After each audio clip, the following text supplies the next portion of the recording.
या तुमच्या 11 नंबर प्रभागामध्ये 4 लोक उभे आहेत। एक मी डॉक्टर रवींद्र आरळी नगराध्यक्ष पदासाठी आणि 3 कोळी मॅडम, स्वामी मॅडम आणि मिथुन भिसे असे 3 हे 4 मतं टाकायचा तुमचा अधिकार आहे। प्रत्येकाचं चिन्ह आहे। काय चिन्ह आहे? कमळ। कमळाचं बटन दाबायचं, डायरेक्ट मतं कुठे येतात, डायरेक्ट विकास होतो। आपल्याला यावेळी पहिल्यांदा धडाडीचे आमदार मिळालेले आहेत, ज्यांची मुख्यमंत्र्यांच्या बरोबर डायरेक्ट हॉट लिंक आहे। आपल्या जे प्रस्ताव मांडले जातात त्याचा खूप गांभीर्यानं आणि शहरासाठी जे आपण मागणी करणार आहोत ती कामं परिपूर्ण होणार आहेत। आमदार साहेबांनी पहिल्यांदा मोठं काम केलं, पाण्याची योजना आणली आणि त्याच्या आधी जी घरपट्टी झाली होती ती त्यांनी आणि घरटी पाणी येण्याची व्यवस्था त्यांनी केलेली आहे। ते त्यांच्या भाषणात कुठले मुद्दे मांडतील, परंतु आता ही अशी शेवटची संधी आपल्याला आहे की केंद्र सरकार आपलं आहे, महाराष्ट्रात आपलं सरकार आहे आणि चंद्रकांत दादा हे पालकमंत्री म्हणून भारतीय जनता पार्टीचे आहेत आणि आमदार साहेब भारतीय जनता पार्टीचे आहेत, म्हणून नगराध्यक्ष भारतीय जनता पार्टीचा होणं, नगरसेवक भारतीय जनता पार्टीचं होणं हे गरजेचं आहे।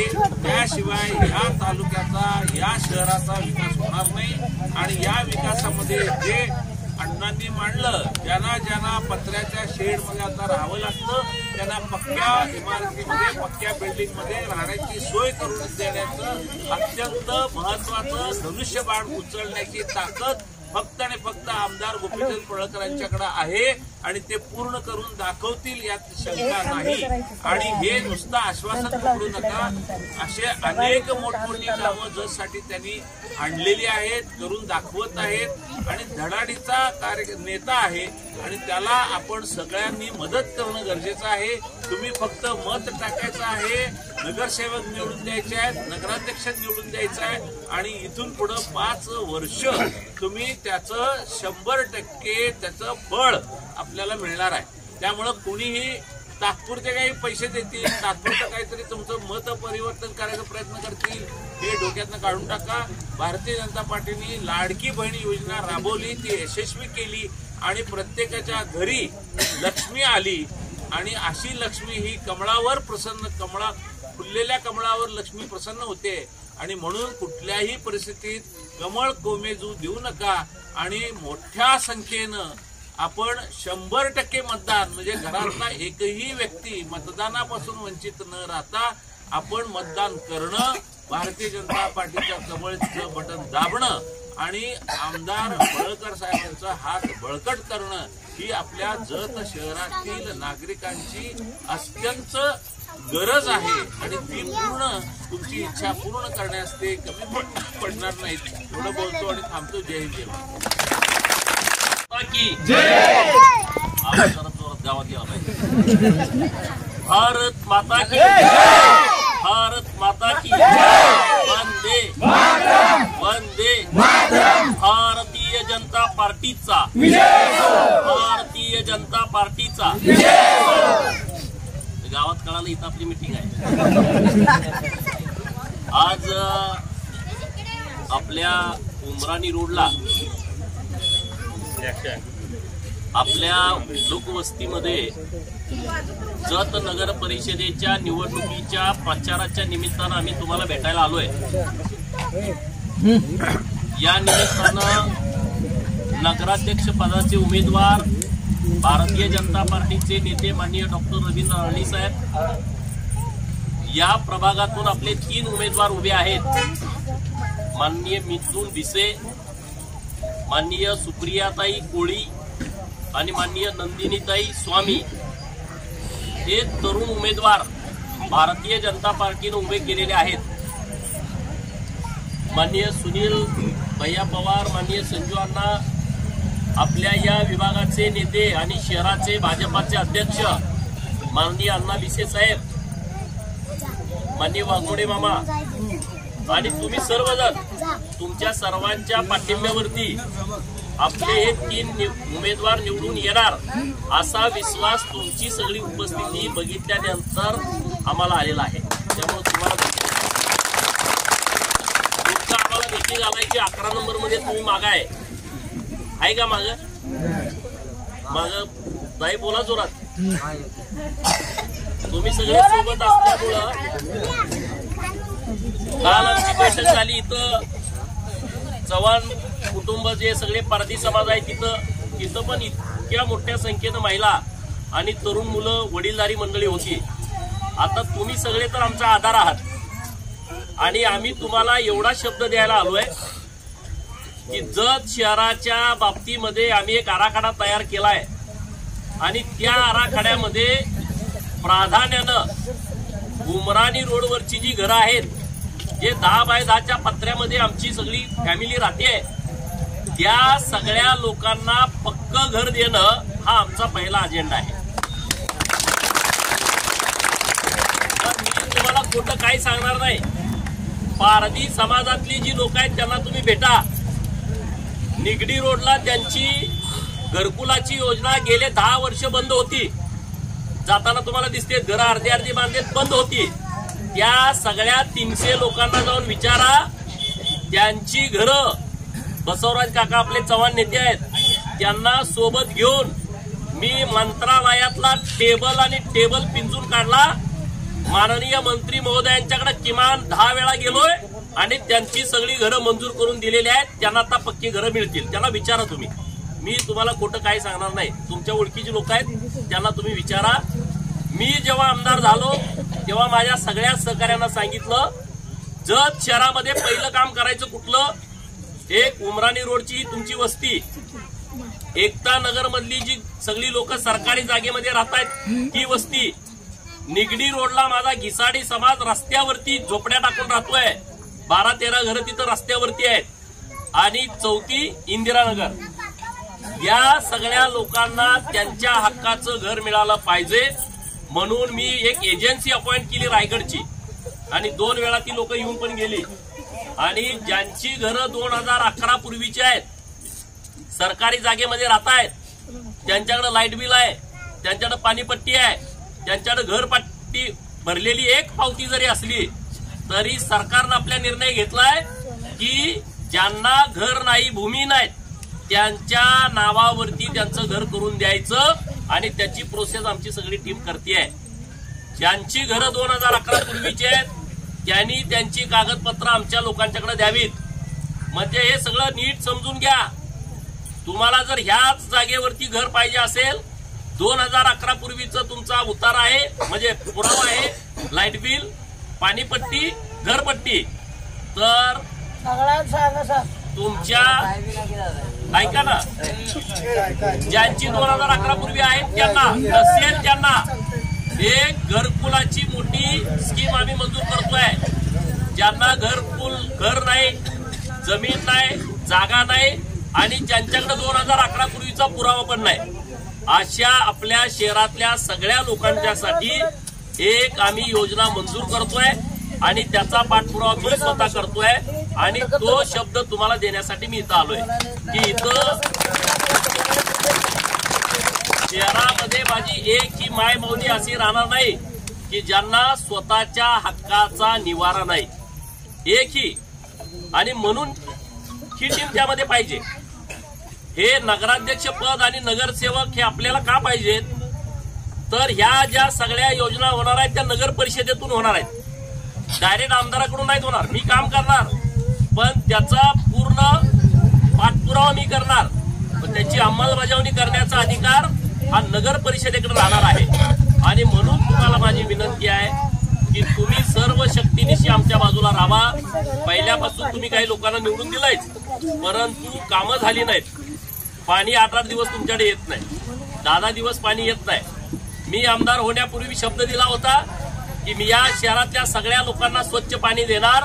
आता मी तुमच्याशी बोलत असताना 60% पाणी पुरवठा योजनेचं काम पूर्ण झालंय.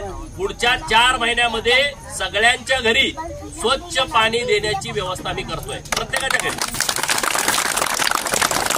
घरी नळानं स्वच्छ पाणी, म्हणजे तो रानात जरी राहिला असला पण जर शहराच्या हातीमध्ये आहे, 1 किलोमीटर जरी त्याचं घर लांब असलं तर त्याच्या घरापर्यंत पाईपलाईन न्यायचं. अशा पद्धतीचं 77-78 कोटी रुपयाची योजनेचं काम आता सुरू आहे. आतमध्ये आपण फिरल्याच्या नंतर अत्यंत वाईट परिस्थिती आहे. गटार नाही, रस्ते नाहीत. आणि मग ह्या सगळ्या परिस्थितीला जेव्हा नगर परिषद आपल्याला असते तेव्हा मोठ्या प्रमाणात आपल्याला काम करता येत आहे. आणि म्हणून तुम्हाला माझी नम्रतेची विनंती आहे, अत्यंत चांगले निष्कलंक चारित्र्य संपन्न उमेदवार आम्ही भारतीय जनता पार्टीच्या माध्यमातून उभा केलेत. 11 नंबर वार्डात म्हणे दादागिरी चालते, दादागिरी चालते. अरे हे सगळे आमच्या मायमाऊल्या आहेत. कुठलाची दादागिरी आम्ही खपवून घेणार नाही. गरीब लोकांना जर कुणी त्रास देण्याचा या शहरात प्रयत्न केला तर त्याची गय केली जाणार नाही, त्याच्यावरती कारवाईच होणार. तुम्ही एखाद्या मोठ्याला लढला, आम्ही त्यात काही बोलणार नाही, पण गरीब माणसाला जर कोण दादागिरीची भाषा करायला लागला तर त्याला जेलमध्ये जावं लागेल, त्याला दुसरीकडे कुठं जागा असणार नाही. आणि त्यामुळे या वार्डामध्ये कुठलीही दादागिरी चालणार नाही. भटके विमुक्त लोक आहेत आपण. काही लोकांना जातीचे दाखले मिळाले आणि काही पोरांना जातीचे दाखले मिळाले नाहीत. परशुराम मैया मोरे, अण्णा बिसे साहेब आणि मिथुन हे तिघं तुम्हाला जातीचे दाखले मिळाले पाहिजेत यासाठी प्रयत्नशील आहेत. बरोबर आहे, त्याला मिळालं नाही ते मिळालं नाही म्हणते. तर आपल्याला पुरावे नाही जन्माचे. 1961 पूर्वीचा आपल्याला पुरावा लागतो. आता आपली परिस्थिती बदलली आहे, आपली आता पिढी बदलली आहे. आपली पोरं आता शिक्षण घ्यायला लागली. पूर्वी आपली पोरं शिकायला जात नव्हती आणि आता आपली मुलं शिकतायत तर त्यांना जातीचा दाखला पाहिजे. आणि म्हणून ज्यांच्याकडे पुरावा आहे त्यांना दाखला मिळेल, पण ज्यांच्याकडे 1961 पूर्वीचा पुरावा नाही त्यांना सुद्धा दाखला देण्याची व्यवस्था ही आपल्या प्रांत साहेबांच्या माध्यमातून केली जाईल. आणि यांच्याकडे तुम्ही सगळे कागदपत्र सबमिट करा, ज्यांना ज्यांना दाखले अपेक्षित आहेत त्यांना. आता मला वाटतंय 200 दाखले आता परशुभैयांनी दिलेले आहेत प्रांत साहेबांच्याकडे, आणि आम्ही त्याची तळपाणी करून समितीच्या माध्यमातून तुम्हाला दाखले देण्याची व्यवस्था आम्ही करतोय. महत्वाचं 2च काम आहेत आपली. एक, तुम्हाला जातीचा दाखला पाहिजे आणि दुसरा पक्क घर पाहिजे. पक्क घर देण्याचा मी शब्द तुम्हाला देतोय. तुम्ही आमचा नगराध्यक्ष निवडून द्या. येत्या 2 वर्षाच्या आतमध्ये तुम्हाला बांधकाम करून घर देण्याची व्यवस्था हा गोपीचंद पडळकर करेल, हा शब्द मी तुम्हाला देतोय. आणि ती जबाबदारी आमची. एकाला 10,000 स्क्वेअर फुटाचं घर आहे आणि एकाला 10 बाय 10 ची खोली आहे. एवढी मोठी विषमता आपल्यामध्ये आहे. 10 बाय 10 च्या खोलीत आपण राहतोय, पण स्वयंपाक पण करतोय, मुलं पण तिथं अभ्यास करतायत. कसं ते शक्य आहे? उन्हाळ्याच्या दिवसामध्ये मी जाताना इथून बघतो, उन्हाळ्याच्या दिवसामध्ये झाडाखाली सुद्धा गरम होत आहे.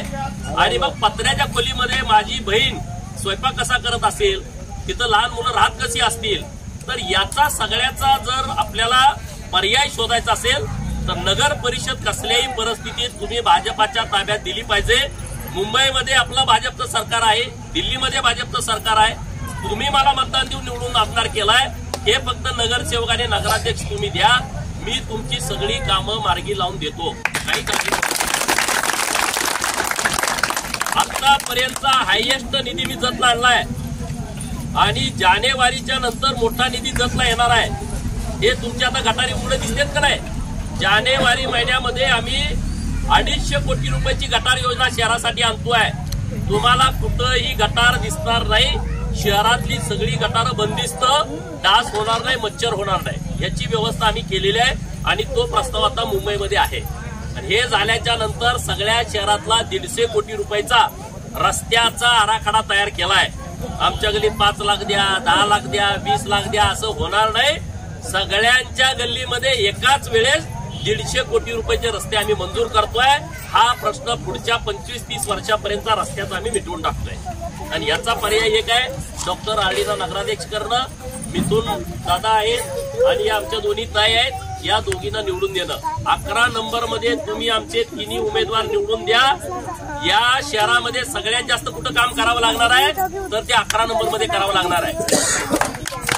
सगळ्यात जास्त, कारण इथली परिस्थिती तशी आहे. इथं सगळी गरीब लोक राहत आहेत, उपेक्षित लोक राहत आहेत, रोज काम केल्याशिवाय संध्याकाळी चूल पेटत नाही अशी लोक या वार्डामध्ये राहत आहेत. आणि माझा शब्द तुम्हाला आहे, तिन्हीच्या तिन्ही नगरसेवक तुम्ही निवडून दिल्याच्या नंतर या शहरातला सगळ्यात जास्त निधी हा 11 नंबर मध्ये देण्याची व्यवस्था आम्ही करू. इकडे 1 नंबर, इकडे 11 नंबर. आणि मी तुम्हाला मला परत तुमच्याकडे यायचं आहे. मला तुम्हाला खोटं बोलून जाऊन चालणार नाही. उमराणीला जाताना तुम्ही माझी गाडी अडवाल ह्याची भीती माझ्या मनात आहे. आणि त्यामुळं मी तुम्हाला एक शब्दही खोटा बोलणार नाही.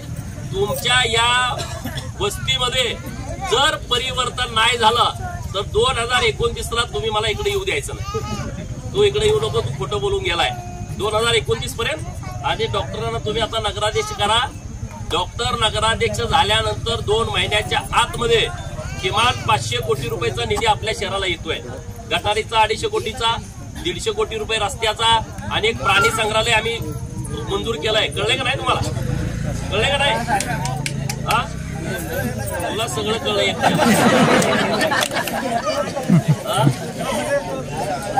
150 कोटी रुपयाचं प्राणी संग्रहालय आपण मंजूर केलंय सातारा रोडला. सगळ्या भागातली लोक जतला येतील. सांगलीची, कोल्हापूरची, साताऱ्याची, सोलापूरची लोक जतला फिरायला येतील. कर्नाटकातला विजापूर आणि बेळगाव जिल्ह्यातली लोक इकडे येतील. 150 एकरामध्ये 400 प्रकारचे प्राणी तिथं प्राणी संग्रहालयात असणार आहे. 2000 लोक रोज जतला येतील. त्याचा फायदा इथल्या लोकांना होईल.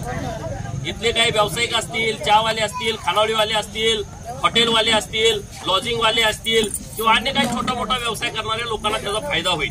असं एक व्यवस्थित चांगलं डिझाईन आम्ही करतोय. तुमच्या बाजूला लिंगायत स्मशानभूमी आहे. त्या स्मशानभूमीची अवस्था तुम्ही बघताय. आता मी डॉक्टर साहेब गाडी देताना आम्ही चर्चा केली. आम्ही लिंगायत स्मशानभूमीचं एक डिझाईन नवीन तयार केलंय. म्हणजे शहर कसं असेल, तुम्ही आम्हाला निवडून दिल्याच्या नंतर 5 वर्षात आम्ही शहरात काय करणार आहोत, तुमच्या सुद्धा या सगळ्या वस्तीमध्ये आम्ही काय करणार आहोत त्याचं प्रेझेंटेशन आम्ही पुढच्या 4-5 दिवसात तुम्हाला देणार आहे. आणि त्यामुळं तुम्ही अत्यंत विचारपूर्वक आमच्या सोबत सगळेजण आलाय, त्याबद्दल मी तुमचं मनापासून आभार व्यक्त करतो. भारतीय जनता पार्टीचा अध्यक्ष म्हणून अण्णा भिसे साहेबांना आम्ही आधी संधी दिली आहे आणि आपल्या या सगळ्या परिसराचा सन्मान केलेला आहे पार्टीचं मेन पद देऊन. आता तुम्ही हे 3 नगरसेवक निवडून द्या, नगराध्यक्ष निवडून द्या आणि विकासाच्या दृष्टिकोनातून या परिसरामध्ये बदल घडवण्यासाठी तुम्ही ताकदीने आमच्या बरोबर उभं राहावा, एवढी तुम्हाला माझी कळकळीची आणि नम्रतेची